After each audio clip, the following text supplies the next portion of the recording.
Hello friends, I hope आप सब ठीक होंगे। जामिया मिलिया इस्लामिया की तरफ से टीजीटी पीजीटी की और वैकेंसी निकली है। यहाँ आपके सामने आ रहा होगा, पीजीटी कॉमर्स की वैकेंसी है, टीजीटी इंग्लिश की वैकेंसी और टीजीटी साइंस की वैकेंसी निकली है। इन सब की एलिजिबिलिटी और सैलरी सब बताऊंगा, क्या क्या इसमें रिक्वायरमेंट है, कैसे आप फॉर्म जमा करेंगे। और पीजीटी कॉमर्स में क्या एलिजिबिलिटी क्राइटेरिया मांग रहे हैं, मास्टर डिग्री चाहिए विद एटलीस्ट 50% मार्क और कंसर्न सब्जेक्ट में, यानी पीजीटी कॉमर्स के लिए आप मास्टर आपने कॉमर्स से किया हो, एमकॉम किया हो, और साथ ही बीएड की डिग्री होनी चाहिए आपके पास रिकॉग्नाइज्ड यूनिवर्सिटी से। एमकॉम करने के साथ साथ आपके पास ग्रेजुएशन लेवल पर भी वही सब सेम सब्जेक्ट होना चाहिए, यानी बैचलर में भी आपने या तो बीकॉम किया हो या कॉमर्स सब्जेक्ट आपके पास होना चाहिए। डिजायरेबल क्वालिफिकेशन की बात करें तो कंप्यूटर नॉलेज होनी चाहिए आपके पास, और उर्दू रीड एंड राइट की एबिलिटी होनी चाहिए। टीजीटी इंग्लिश के लिए 4 साल का इंटीग्रेटेड कोर्स होना चाहिए 50% मार्क्स के साथ, और सेम उसी सब्जेक्ट में, यानी जिसमें आप फॉर्म फिल करना चाहते हैं टीजीटी इंग्लिश के लिए, तो इंग्लिश सब्जेक्ट आपके पास होना चाहिए बैचलर लेवल पर इंटीग्रेटेड कोर्स में। वहीं अलग से सिर्फ बैचलर डिग्री की बात करें, इंटीग्रेटेड कोर्स की बात ना करें, बैचलर डिग्री और बीएड के साथ आपने अगर कोर्स कंप्लीट कर रखा है, इंग्लिश में आपके पास बैचलर डिग्री होना चाहिए, यानी बीए लेवल पे इंग्लिश भी होना चाहिए आपके पास। इंग्लिश आपका मेन सब्जेक्ट होना चाहिए जो 3 साल पढ़ाया गया हो, साथ ही सीटेट पेपर 2 भी आपका पास आउट होना चाहिए। डिजायरेबल क्वालिफिकेशन की बात करें तो नॉलेज ऑफ कंप्यूटर एप्लीकेशन और ability to read and write Urdu. Desirable में भी आप देख सकते हैं खुद को, आपको प्लस पॉइंट मिलेगा इसका। तीसरी पोस्ट की बात करें तो टीजीटी साइंस की पोस्ट है, इसमें भी 4 साल का इंटीग्रेटेड कोर्स उसी सब्जेक्ट में जिसमें आप टीजीटी साइंस जैसे आप भर रहे हैं, तो आपके 4 साल के इंटीग्रेटेड कोर्स में साइंस सब्जेक्ट के साथ आपने कर रखा हो। 50% मार्क्स मिनिमम होने चाहिए,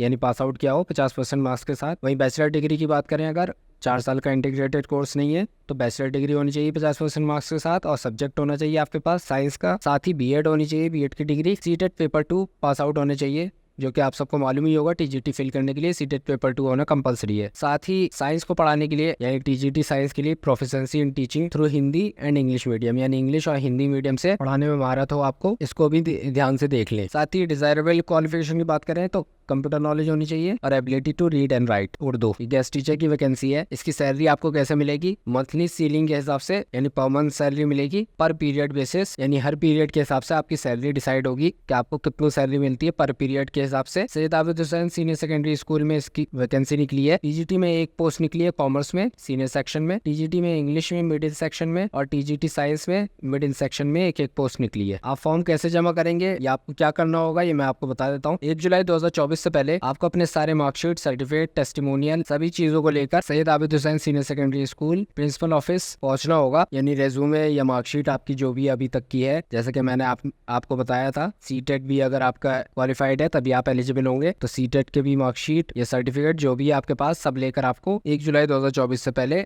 Syed Abid Hussain senior secondary school के प्रिंसिपल ऑफिस आपको पहुंचना होगा और इसको वहां जाके जमा करना होगा। जामिया से जुड़ी सभी अपडेट के लिए आप मेरे चैनल को फॉलो कर सकते हैं, ऐसी और भी वीडियो मैं आपके लिए लाता रहूंगा। चैनल पे नए हैं तो चैनल को सब्सक्राइब और लाइक करना वीडियो को ना भूलें।